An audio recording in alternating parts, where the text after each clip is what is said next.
We don't date anymore, and I don't know what happened to her. A bunch of years ago, I started dating this girl. She was absolutely beautiful, and I was head over heels infatuated with her. Let's refer to her as Sally. Things with her weren't entirely perfect, as most relationships aren't. But one thing that stuck out was that she lived in a basement suite of this kind of creepy house on the edge of a less than nice part of town. The property was surrounded by tall chain-link fence, and the yard had all the grass dug out and replaced with stone filler. It was whatever, right? She liked it fine, so it didn't really matter to me. She told me the people upstairs were rarely seen, and she would leave the rent in their mailbox, so she hardly ever interacted with them. But she did mention that sometimes at night she would hear strange sounds coming from upstairs, like dragging or scraping across the floor at random times in the night. Bothersome mostly. Again, if it wasn't a big deal to her, it shouldn't have been to me either, especially at the start of our relationship. After a few dates, she asked me if I'd like to come over to her place for the night. Stay over? I was absolutely excited at this next step. Arriving at her place was surprisingly normal. The basement suite was completely redone and honestly looked great. All new appliances, new bathroom utilities, beautifully new painted walls. It really caught me off guard compared to the house's exterior. It was a deep basement though, probably close to 20 steps down.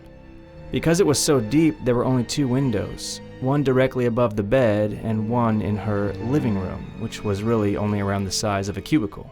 The windows were small too. I would be hard-pressed to fit through one in an emergency, so the only realistic entry or exit was the door at the top of the long staircase. Later, after a successful night of romantic escapades, we lay in her bed holding each other. Staring into each other's eyes, I could see she was getting tired. I mustered the strength to pry myself out of bed and turn off all the lights, preparing to sleep myself. As I got back to her bedroom, I went to close the door and turn out the light, but as I did, she objected. "Oh, I usually just leave my door open while I sleep, actually." For whatever reason, this really unnerved me. I've always just kept my door closed at night. But I wanted the evening to keep going smoothly, so I just agreed and considered it was something we could talk about in the future, if necessary. Maybe it didn't matter after all. I turned out the final light and got into bed with Sally. We rearranged ourselves into a comfortable sleeping arrangement. I could still see her face, and she was drifting off to sleep quickly. How lucky am I thought. Soon, I drifted off too. What seemed like only seconds later, I was ripped from my sleep by an absolutely terrifying scream. My eyes burst open and I was in panic mode. What the hell was going on? Directly beside me was Sally, sitting up fully in the bed.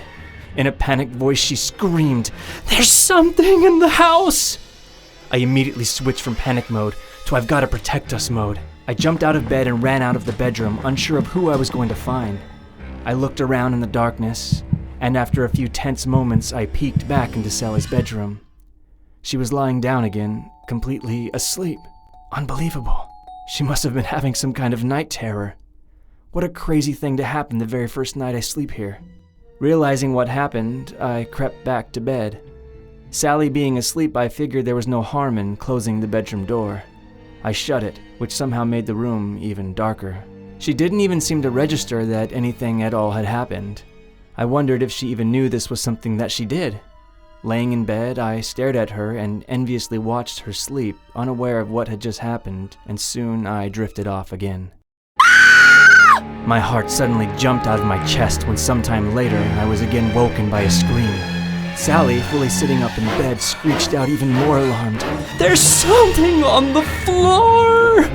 I was just so sleep stupid I didn't even have time to think. Once again, I jumped out of bed and started exploring defensively. After a few short moments, the previous incident came back to me, and I begun to understand. I looked back, and sure enough, Sally just laid back down and continued her slumber. What should I do? Should I wake her up? I thought. I really liked this girl, and I just wanted to get through the first night perfectly. So whatever, I let her sleep through her second night terror. This time, I was really on edge. I laid back down, trying to calm myself and hopefully get some more sleep. I was becoming more aware of the room, and every sound snapped my attention to it. Just outside her bedroom window, I heard feet crunching through the stones in the yard. I laid there, telling myself not to worry. You've had enough false alarms tonight. Suddenly, I heard slow, drawn-out creaks ripple through the floor above us. This must be what Sally was talking about when she said there was strange sounds upstairs. It didn't last long before the creaking stopped right above where we were laying. Then, slow scraping began to emanate from the same spot, like someone was trying to dig towards us through the wooden floor. What an odd sound. I just wanted to put this whole experience out of my mind. I rolled onto my side, facing Sally. Just remember what you're here for. I looked at her beautiful, sleeping face and felt the anxiety melting away once more.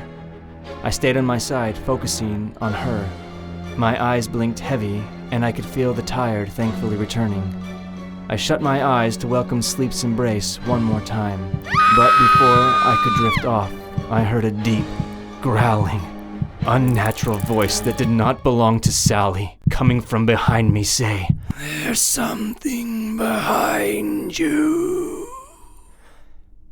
I didn't sleep, and I didn't turn around.